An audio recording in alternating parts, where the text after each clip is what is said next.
قل يا عبادي الذين أسرفوا على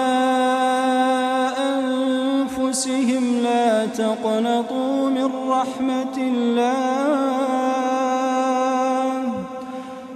تقنطوا من رحمة الله